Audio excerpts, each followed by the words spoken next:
देख रहे हैं अखंड भारत, साथ में आपके शिखा ठाकुर। अखंड भारत में देश के हर हिस्से की खबर हम आपके सामने पेश करते हैं। और चलिए अब अखंड भारत की करते हैं शुरुआत इस वक्त की बड़ी जानकारी के साथ। पलामू में महाशिवरात्रि पर बनाए जा रहे तोरण द्वार और रास्ते पर झंडा लगाने को लेकर के दो समुदाय में हिंसक झड़प हुई है। दोनों तरफ से जमकर पत्थरबाजी की गई, वहीं पेट्रोल बम का इस्तेमाल करने और आगजनी की घटना को भी अंजाम देने की कोशिश की गई। हालांकि मौके पर पहुंची पलामू पुलिस ने हालात पर काबू पा लिया, लेकिन बीच बचाव के लिए पहुंचे कई पुलिसकर्मी भी इस पूरे मामले में जख्मी हुए हैं। इलाके में तनाव की स्थिति लगातार बनी हुई है। खुद एसपी मौके पर कैंप कर रहे हैं, जबकि पूरा इलाका पुलिस छावनी में इस वक्त तब्दील हो चुका है।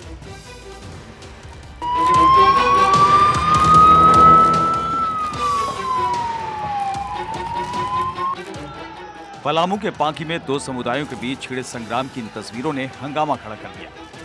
छोटे से विवाद से शुरू हुआ हंगामा दो पक्षों के बीच पत्थरबाजी तक जा पहुंचा। इस दौरान ईंट, पत्थर और शोले जमकर बरसे। हिंसा में एसडीपीओ आलोक कुमार घायल हो गए। दरअसल महाशिवरात्रि के त्योहार को देखते हुए तोरण द्वार लगाने को लेकर दो पक्षों में विवाद हो गया।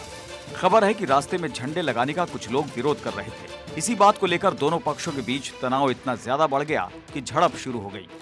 देखते ही देखते दोनों तरफ से पत्थरबाजी होने लगी और इसी बीच कुछ लोग पेट्रोल बम का इस्तेमाल करने लगे।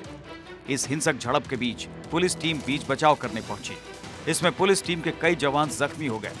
वहीं मौका पाकर उपद्रवियों ने एक बाइक में आग लगा दी और कुछ दुकानों में तोड़फोड़ की। फिलहाल तनाव को देखते हुए पुलिस ने पलामू के कई इलाकों में धारा 144 लागू कर पुलिस फोर्स को तैनात कर दिया है और पांकी में इंटरनेट सेवा को बंद कर दिया गया है ताकि लोगों के बीच विद्रोह को रोका जा सके। फिलहाल पुलिस लोगों से अमन और शांति की अपील कर रही है। ये डोटे पूरा पांकी प्रखंड में, पांकी शहर में 144 लगा रहा हूं। मैं सभी से अनुरोध करता हूं कि आपको 5 मिनट के अंदर सभी लोग यहां से अपना अपना घर चले जाएंगे। सभी लोग अपना अपना घर चले जाएंगे। पूरा प्रखंड में हम लोग 144 लगाया। कोई भी किसी तरफ का वायलेंस नहीं करेंगे। मैं सभी जो बच्चे हैं, सब लोग बच्चे हैं, सब लोग बेटा अपना अपना घर चले जाइए। वहीं बढ़ते तनाव को देखते हुए सोशल मीडिया पर भी निगरानी बढ़ा दी गई है। डीसी, एसपी समेत जिला के सभी आला अधिकारी मौके पर कैंप कर रहे हैं। साथ ही लोगों से शांति बनाए रखने की भी अपील कर रहे हैं। दूसरी तरफ पुलिस के अधिकारी दोनों पक्षों को समझाने बुझाने में लगे हैं ताकि विवाद को खत्म कराया जा सके। जानकारी के मुताबिक एक पक्ष के लोग महाशिवरात्रि पर्व की तैयारी को लेकर तोरण द्वार बना रहे थे और झंडा लगा रहे थे। तभी दूसरे पक्ष के लोगों ने इसका विरोध किया। इसी बात को लेकर दोनों पक्षों के लोगों के बीच कहासुनी हो गई। बात इतनी ज्यादा बिगड़ गई कि दोनों तरफ से पत्थरबाजी शुरू हो गई। ऐसा लगता है जैसे पलामू को हिंसा की साजिश में झुलसाने की साजिश रची गई थी। क्योंकि सवाल है कि आखिर वाद विवाद के बीच ईंट, पत्थर और पेट्रोल बम कैसे चलने लगे। वो कौन लोग हैं जो पूरी तैयारी के साथ पलामू को हिंसा की आग में झोंकना चाहते थे। और अब बात करते हैं उस खबर की जो इन दिनों खूब सुर्खियों में है। बीबीसी के दिल्ली और मुंबई ऑफिस पर इनकम टैक्स की रेड लगातार जारी है।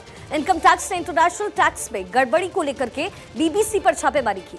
सर्वे पर सियासत और गर्मा गई है। पक्ष और विपक्ष एक दूसरे पर अब वार पलटवार कर रहे हैं। लेकिन सवाल यह है कि बीबीसी पर आयकर विभाग की कार्रवाई पर आखिर क्यों रोना रोया जा रहा है।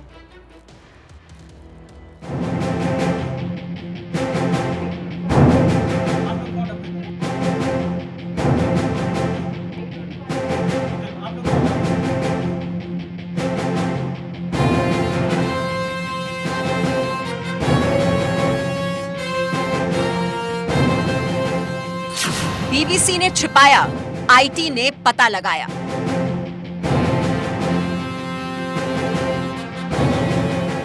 आईटी सर्वे पर क्यों हो रही है सियासत? रूटीन कार्रवाई पर रोना क्यों? पिछले कुछ दिनों से बीबीसी लगातार विवादों में है। पहले विवादित डॉक्यूमेंट्री को लेकर हंगामा हुआ और अब बीबीसी दफ्तर पर सर्वे को लेकर कोहरा मचा हुआ है। बीबीसी ने दिल्ली और मुंबई के दफ्तर पर मंगलवार को सर्वे करना शुरू किया और बताया जा रहा है कि आईटी की टीम बीबीसी दफ्तर में 2012 से लेकर अब तक के खाते खंगाल रही है।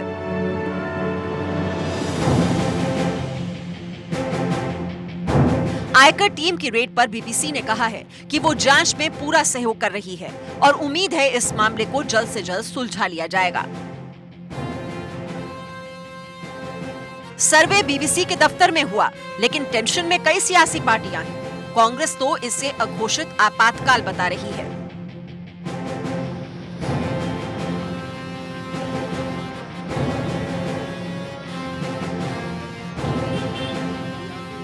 इसे लेकर कांग्रेस ने प्रदर्शन किया। महाराष्ट्र के पुणे में कांग्रेस कार्यकर्ताओं ने मुंह पर काली पट्टी बांधकर विरोध किया। कांग्रेस का कहना है कि ये प्रेस पर हमला है। कोई सरकार ज्यादती पर उतर आए और हर चीज़ को बदले की भावना से लेने लगे तो बोलना तो पड़ेगा ही। और मैं तो ये चाहूँगा कि चूंकि मामला बीबीसी का है, बीबीसी एक बहुत रेप्यूटेड इदारा है, उसके ताल्लुक से भारतीय जनता पार्टी जिस तरह की बयानबाजी कर रही है, इस सिलसिले में मैं चाहूँगा कि विदेश मंत्रालय जो है उस पर अपनी चुप्पी को, खामोशी को तोड़े और उस पर अपना बयान दे। कांग्रेस हल्ला मचाने में जुटी है, लेकिन सवाल यह है कि रूटीन कार्रवाई पर रोना क्यों जारी है। वहीं कांग्रेस के आरोप पर बीजेपी ने पलटवार किया। ये समझ में नहीं आ रहा कि कांग्रेस इसे छापा पड़ी बीबीसी पर, अब तकलीफ हो रही है कांग्रेस पे। वही कांग्रेस है जो मेरे बिहार में कहावत है कि चलनी दूसरे सूप को, जिसमें सहस्त्र छेद। ये इमरजेंसी लगा करके पूरे लोकतंत्र को शर्मसार करने का काम किया। ये किसका राज था? बीबीसी पर प्रतिबंध किसने लगाया था? ये किसका राज था? बीबीसी दफ्तर पर सर्वे को लेकर देश दुनिया में चर्चा जारी है। इस पर अमेरिका की तरफ से प्रतिक्रिया आई है। अमेरिका के विदेश विभाग के प्रवक्ता नेड प्राइस ने कहा है कि भारत में बीबीसी के दफ्तरों में जारी इनकम टैक्स की रेट के बारे में जानकारी है, लेकिन अभी वो कोई निर्णय देने की स्थिति में नहीं है। इस बारे में ज्यादा जानकारी के लिए आपको भारतीय अधिकारियों से संपर्क करना चाहिए। हम मानवाधिकारों के रूप में अभिव्यक्ति की आजादी और धर्म या विश्वास की स्वतंत्रता के महत्व को प्राथमिकता देते हैं। दुनिया भर में लोकतंत्र को मजबूत करने में इसका अहम योगदान है। हमने इसी से अमेरिका के लोकतंत्र को मजबूत किया है। यही भारत के लोकतंत्र को भी मजबूत बनाता है। वहीं इस मामले पर ब्रिटेन नजर बनाए हुए है। ब्रिटिश सरकार के सूत्रों के मुताबिक सरकार स्थिति पर बारीकी से निगरानी कर रही है। बीबीसी दफ्तर पर सर्वे इंटरनेशनल टैक्स में गड़बड़ी को लेकर हो रहा है, लेकिन बीबीसी से ज्यादा दूसरे लोग बिलबिला रहे हैं। ऐसे में सवाल उठना लाजमी है। सवाल ये कि आईटी सर्वे पर सियासत क्यों हो रही है, इसको लेकर क्यों हल्ला मचाया जा रहा है। Bureau report, Bharat 24। और जैसा कि हमने आपको बताया, बीबीसी दफ्तर पर सर्वे से हंगामा मचा हुआ है। ऐसे में आपको बता दें कि बीबीसी कवरेज पर पहले भी विवाद हो चुका है। सबसे पहले जिक्र करेंगे 1970 का, जब प्रधानमंत्री इंदिरा गांधी ने बीबीसी को बैन किया था। क्या कुछ मामला था, ये भी हम आपको बता देते हैं। दरअसल भारत की नकारात्मक छवि पेश करने का यह गंभीर आरोप बीबीसी पर लगा, जिसके बाद इंदिरा गांधी ने बीबीसी को बैन किया। फिर 1975 में इमरजेंसी के दौरान डॉक्यूमेंट्री से बवाल मचा, जिसके बाद एक बार फिर से बीबीसी लोगों के नजरों में आया। बीबीसी ने पत्रकार मार्क टली को उस वक्त वापस बुला लिया। यह घटना 1975 की है। फिर साल 2008 बीबीसी ने एक शो में बाल श्रमिक की फर्जी तस्वीर लगाई। ये गंभीर आरोप लगा। 2015 में कोर्ट ने दिल्ली गैंगरेप पर बनी डॉक्यूमेंट्री बैन को पूरी तरीके से सही माना। फिर साल 2017 जहां जंगली जानवरों के शिकार से जुड़ी डॉक्यूमेंट्री बीबीसी की तरफ से जारी की गई।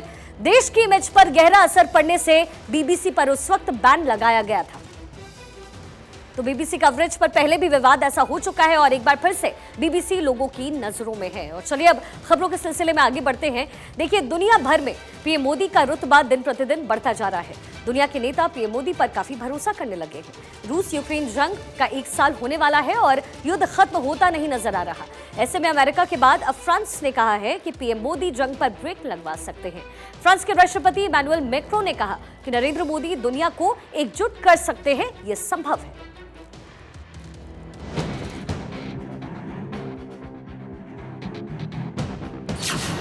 पीएम मोदी पर बढ़ा दुनिया का भरोसा।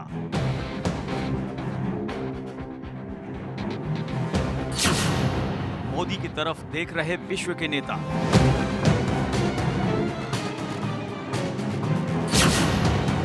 यूक्रेन जंग खत्म करवा सकते हैं पीएम मोदी। रूस और यूक्रेन के बीच चल रहे युद्ध को 1 साल होने वाला है।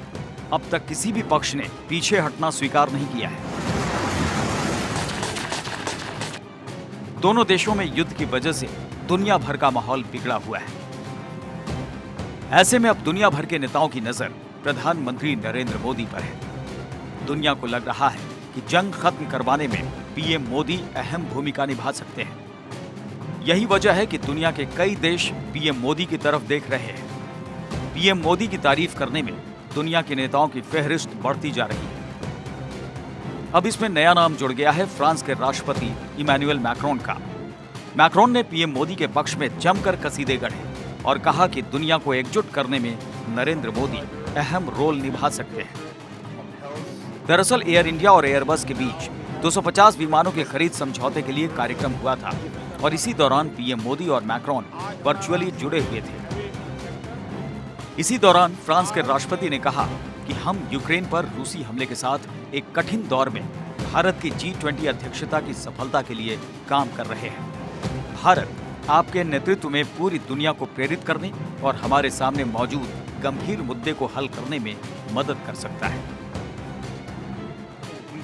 मैक्रोन का बयान बता रहा है कि पीएम मोदी का रुतबा दुनिया में तेजी से बढ़ रहा है। दुनिया को लग रहा है कि जंग पर ब्रेक लगाने में पीएम मोदी ही कारगर हो सकते हैं। यही वजह है कि पिछले कुछ दिनों में और भी कई देश पीएम मोदी पर भरोसा जता चुके हैं। कुछ दिन पहले अमेरिका भी कह चुका है कि वॉर को द एंड कराने में प्रधानमंत्री नरेंद्र मोदी अहम रोल प्ले कर सकते हैं। अमेरिका के राष्ट्रीय सुरक्षा परिषद के प्रवक्ता जॉन किर्बी ने कहा कि मुझे लगता है कि पुतिन के लिए युद्ध को रोकने के लिए अभी भी समय है। मैं पीएम मोदी से कहना चाहूंगा कि इस जंग को रोकने के लिए वो जो भी प्रयास करेंगे उस फैसले में अमेरिका उनके साथ होगा और उस प्रयास का हम स्वागत करेंगे। न केवल फ्रांस और अमेरिका बल्कि जर्मनी भी मान रहा है कि जंग पर ब्रेक लगवाने में PM Modi important role play कर सकते हैं। जर्मनी के चांसलर ओलाफ स्कोल्ज के सुरक्षा सलाहकार जेंस स्प्लॉटनर ने कहा, मॉस्को में दिल्ली की आवाज साफ रूप से सुनी गई और ये महत्वपूर्ण है। जेंस स्प्लॉटनर का ये बयान इसलिए अहम है क्योंकि इस महीने के आखिरी में ओलाफ स्कोल्ज के भारत यात्रा करने की उम्मीद है और उससे पहले उनके सुरक्षा सलाहकार का ये बयान बता रहा है कि दुनिया पीएम मोदी की तरफ देख रही है। जंग को लेकर पीएम मोदी की सोच साफ है, ये किसी भी देश के लिए सही नहीं है। उज्बेकिस्तान के समरकंद में हुए शंघाई सहयोग संगठन शिखर सम्मेलन के दौरान पीएम मोदी ने पुतिन से बातचीत के दौरान कहा था कि आज का युग जंग का नहीं है। दुनिया के सामने जो सबसे बड़ी चिंता है और खास करके डेवलपिंग कंट्रीज को फूड सिक्योरिटी के, फ्यूल सिक्योरिटी की, फर्टिलाइजर की, ऐसी जो समस्याएं हैं, हमें जरूर उनको रास्ते निकालने होंगे और आपने भी उसमें पहल करनी होगी। आज का युग युद्ध का है नहीं और हमने फोन पर भी कई बार आपसे इस विषय में बात की है कि डेमोक्रेसी और डिप्लोमेसी और डायलॉग, ये सारी बातें ऐसी हैं कि जो दुनिया को एक स्पर्श करती है। पीएम मोदी के इस बयान की अमेरिका समेत यूरोप के कई देशों ने सराहना की थी और इसके बाद दुनिया के नेताओं को लगने लगा कि पीएम नरेंद्र मोदी चाहें तो जंग का दी एंड करवा सकते हैं। Bureau report, Bharat 24। और अब खबर खेल के मैदान से। विमेंस T20 वर्ल्ड कप और विमेंस IPL की गूंज के बीच इस समय 14 साल की एक लड़की का वीडियो सोशल मीडिया पर तेजी से वायरल हो रहा है, जो सूर्य कुमार यादव के अंदाज में शॉट जमाती नजर आ रही है। उसके शॉट्स के दीवाने सचिन तेंदुलकर जैसे दिग्गज भी हो गए, जिन्होंने उसका वीडियो शेयर किया है।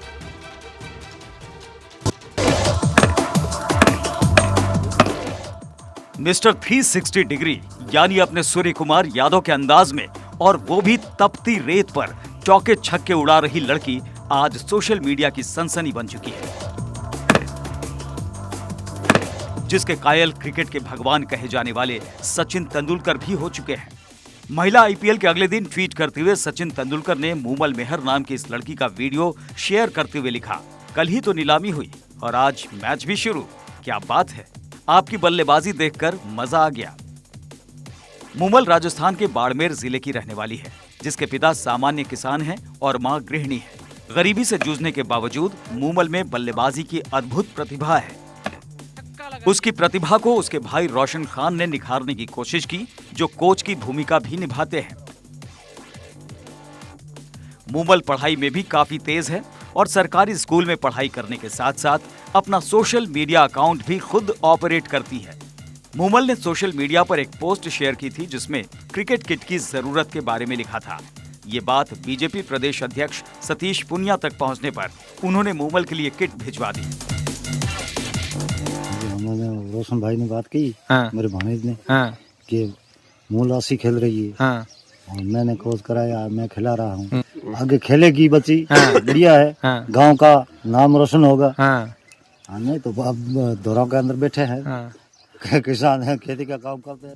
क्रिकेट किट पाकर मूमल भी काफी खुश नजर आई। खास बात यह है कि मूमल की बहन अनीशा बानो भी क्रिकेट में राज्य स्तर पर खेलती हैं और उन्हें देखकर ही मूमल ने भी क्रिकेट में हाथ आजमाना शुरू किया। मैं सर गांव तक सीमित रहा था, लेकिन तो मेरा एक ड्रीम था क्रिकेट में जाने, लेकिन मैंने नहीं जा सका। तो मैंने देखा कि मैं नहीं गया तो कोशिश करूंगा कि मैं अन्य को भेजूं ताकि मेरा वो ड्रीम पूरा हो जाए। तो वो ड्रीम मेरा पूरा किया अनिशा ने। फिर जब अनिशा आगे गई तो फिर इसने भी कहा कि मुझे भी क्रिकेट में आगे जाना है। तो मैंने देखा कभी तो काफी छोटी है, लेकिन जब इनको बैट पकड़ाया, जो उन्होंने शुरुआत टाइम में भी शॉट मारे, तो मुझे काफी अच्छा लगा और मुझे लगा कि मुझे इनको भी टाइम देना चाहिए और ये भी आगे जा सकती है। साफ है कि अनीशा और मूमल जैसी लड़कियों को सुविधा मुहैया कराई जाए तो भारतीय टीम की तरफ से खेलने का उनका सपना भी साकार हो जाए और टीम को एक बेहतरीन विकल्प भी हासिल हो जाए। Bureau report, Bharat 24। और इसी फिजी में 12वां विश्व हिंदी सम्मेलन की शुरुआत की गई। इस सम्मेलन का आगाज विदेश मंत्री डॉक्टर एस जयशंकर और फिजी के राष्ट्रपति विलियम ने की है। इस मौके पर डाक टिकट जारी किया गया और आधा दर्जन पुस्तक का विमोचन किया गया। सम्मेलन का उद्घाटन करते हुए विदेश मंत्री डॉक्टर एस जयशंकर ने कहा कि फिजी में 12वें विश्व हिंदी सम्मेलन का उद्घाटन करते हुए बेहद खुशी हो रही है। उन्होंने इसके लिए फिजी की सरकार का आभार भी व्यक्त किया है। फिजी में हिंदी सम्मेलन देश के लिहाज से काफी अहम और चीन को घेरने का एक अच्छा मौका भी है। छोटा मुल्क फिजी की आबादी 10 लाख है। रणनीतिक तौर से काफी अहम देश माना जाता है। चीन ने फिजी में 2011 में समझौता कर अपना प्रभाव बढ़ाया था। फिजी ने चीन से समझौता आगे बढ़ाने से साफ तौर पर इनकार किया। फिजी अब भारत से रिश्ता बढ़ाना चाहता है। चीन के लिए ये बड़े झटके से कम नहीं है।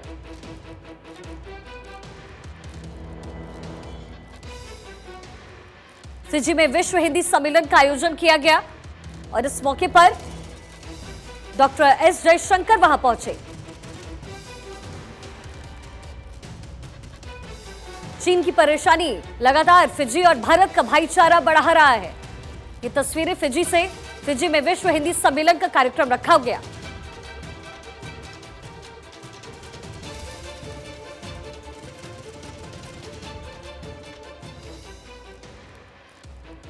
बेंगलुरु में एयर शो का आज है तीसरा दिन।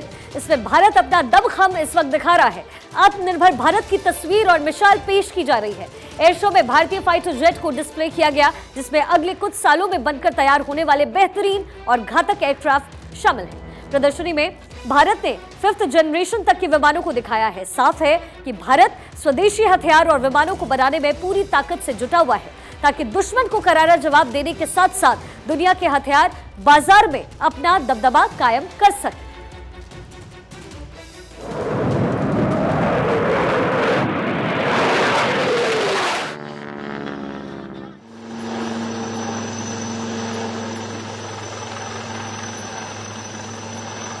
ये देखिए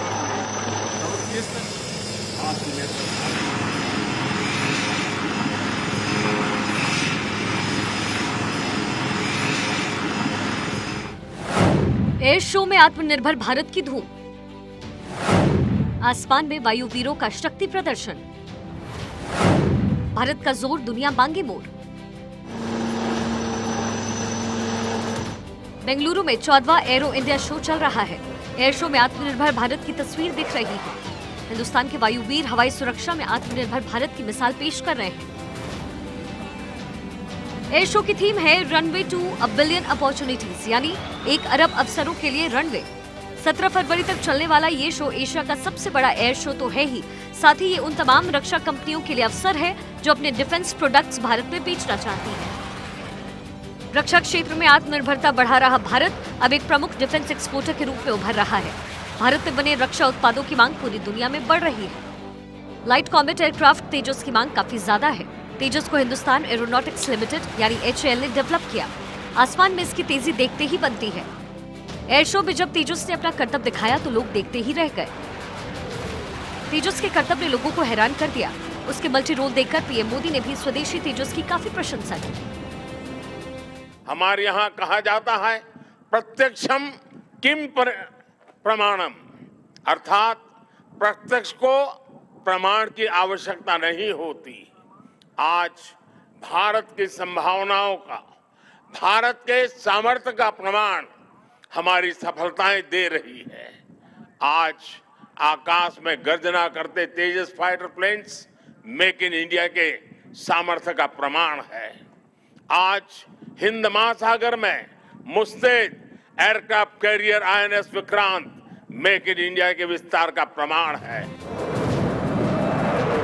तेजस के तेज ने दुनिया को काफी आकर्षित किया। यही वजह है कि दुनिया के कई देश इसमें काफी दिलचस्पी दिखा रहे हैं। एक साथ 9 तरह के हथियार फायर करने में सक्षम, 52,000 फीट की ऊंचाई तक उड़ने में सक्षम। वायुसेना का एक भारतीय मल्टी रोल लड़ाकू विमान है। एडवांस एवियोनिक्स, स्टील फीचर समेत कई अहम विशेषताएं हैं। जंग के मैदान में तेजस कहर बरपा सकता है। तेजस के प्रोग्राम डायरेक्टर आशा गर्ग ने इस एयरक्राफ्ट के बारे में कई खास बातें साझा की। तेजस जो है वो एक अनस्टेबल एयरक्राफ्ट है। आपको अनस्टेबिलिटी चाहिए होती है ताकि युद्ध क्षेत्र में आप मैन्यूवर कर सके, और ये जो है ये तेजस का दिलो दिमाग है।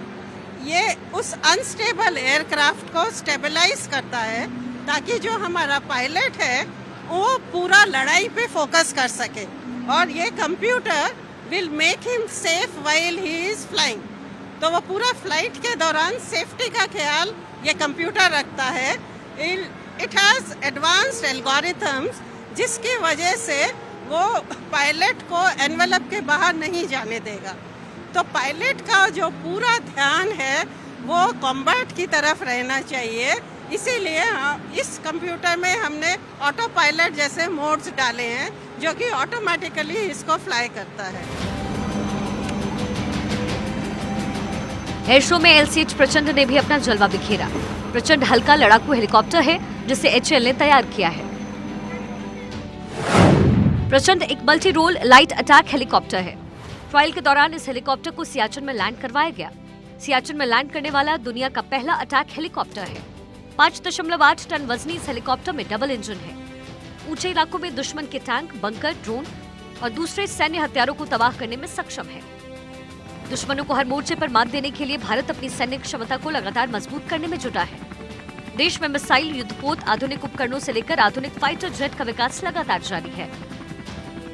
एलसीए तेजस ने आसमान में कलाबाजियां दिखानी शुरू की तो भारतीय वैज्ञानिक एलसीए मार्क 2 लड़ाकू विमान को विकसित करने की तेजी में जुट गए हैं। भारतीय पवेलियन में एलसीए मार्क 2 को डिस्प्ले किया गया। जानकारी हम राव साहब से लेते हैं।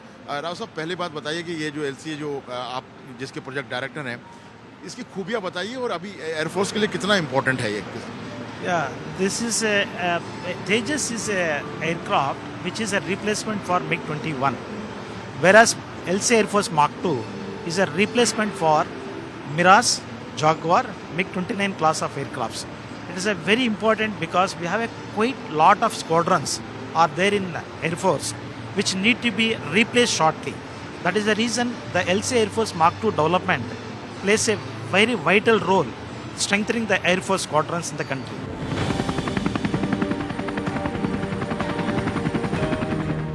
एलसीए मार्क 2 लड़ाकू विमान के विकास से देश की सैन्य ताकत में और इजाफा होगा। इसकी खूबियां इतनी है कि जब ये फाइटर तैयार हो जाएगा तो दुनिया इसको खरीदने के लिए ललायत रहेगी। इस फाइटर जेट की सबसे बड़ी ताकत इसकी गति होगी। अधिकतम 2385 किलोमीटर प्रति घंटे की रफ्तार से उड़ेगा। एलसीए बेहतर रडार सिस्टम और हथियारों से लैस होगा। ब्रह्मोस मिसाइल ले जाने में सक्षम रहेगा। मिराज 2000, जैगवार और मिग-29 लड़ाकू विमानों की जगह लेगा। एयर शो में शिरकत करने के लिए अमेरिका का F-35 फाइटर प्लेन बेंगलुरु में आया तो दुनिया भर में चर्चा का विषय बन गया। लेकिन भारत रक्षा के क्षेत्र में किसी से भी पीछे नहीं रहना चाहता। आत्मनिर्भर बनने की पूरी तैयारी में है। ऐसे में भारत 5th जनरेशन के फाइटर एयरक्राफ्ट बनाने में जुटा है। इसका नाम है एमका। ये एयरक्राफ्ट तैयार हो जाने के बाद जंग के मैदान में काफी घातक होगा। Before I comment on the F-35, I just wanted to concentrate on हमारा देसी एयरक्राफ्ट कैसा है। ओके, एक बार इधर देख लीजिए, ये एडवांस्ड मीडियम कॉम्बैट एयरक्राफ्ट का स्टेल्थ में पहला ये कॉन्फ़िगरेशन का design will give you low RCS. Okay, that is called the stealth. Radars cannot detect it that easily. Okay, that is called the stealth. For that, we have to make the configuration in such a way that it should be different from the fourth generation aircraft. If you can see any of the fourth generation aircraft, you can see a cylindrical thing will be there. Okay, whereas here the flat bottom will be there. And ये aircraft में internal weapon पे है. Internal weapon में पूरा missiles है और bombs carry कर सकता है. भारत पूरी तरीके से स्वदेशी विमान और हथियार बनाने में जुटा है. भारत ने अनमैन्ड एरियल व्हीकल यानी मानव रहित विमान तपस बनाया.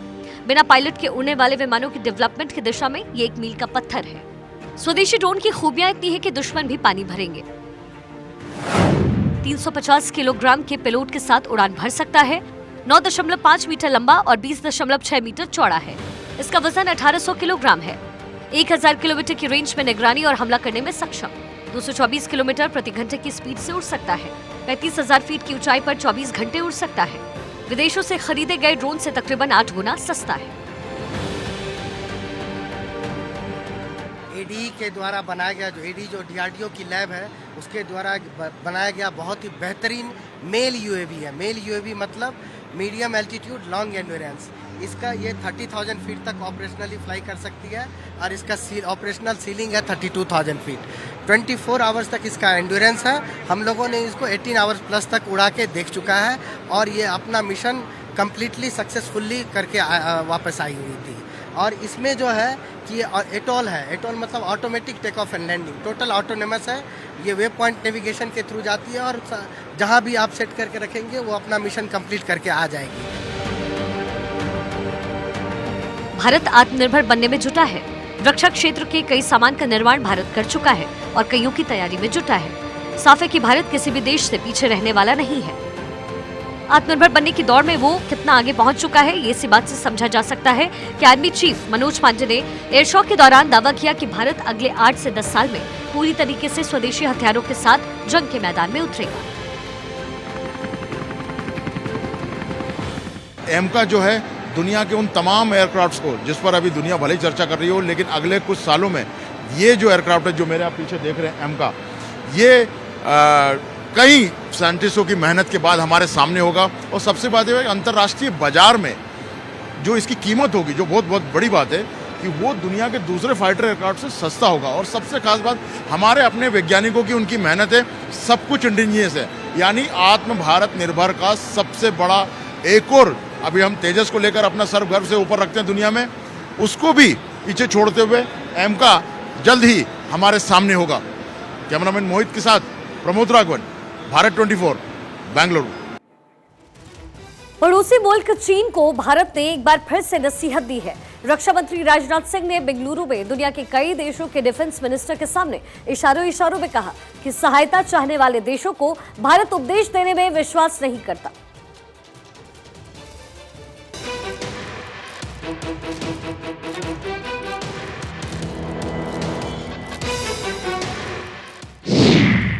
रक्षा मंत्री ने दी चीन को नसीहत.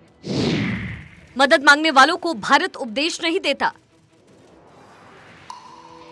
बेंगलुरु में एयर शो चल रहा है जिसमें दुनिया के कई देशों के फाइटर विमान शिरकत कर रहे हैं.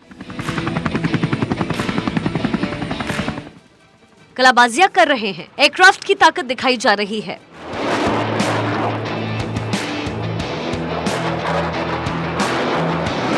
एशिया के सबसे बड़े एयर शो में रक्षा मंत्री राजनाथ सिंह के साथ साथ कई देशों के रक्षा मंत्रियों ने शिरकत की. इस दौरान राजनाथ सिंह ने चीन पर इशारों में जमकर हल्ला बोला. उन्होंने कहा कि मदद मांगने वालों को भारत उपदेश नहीं देता. राजनाथ सिंह का यह बयान साफ तौर पर चीन के आक्रामक रुख को लेकर है. दरअसल चीन कई देशों को कर्ज के जाल में फंसा रहा है और तो और वक्त पर चीन उपदेश देने से बाज नहीं आता.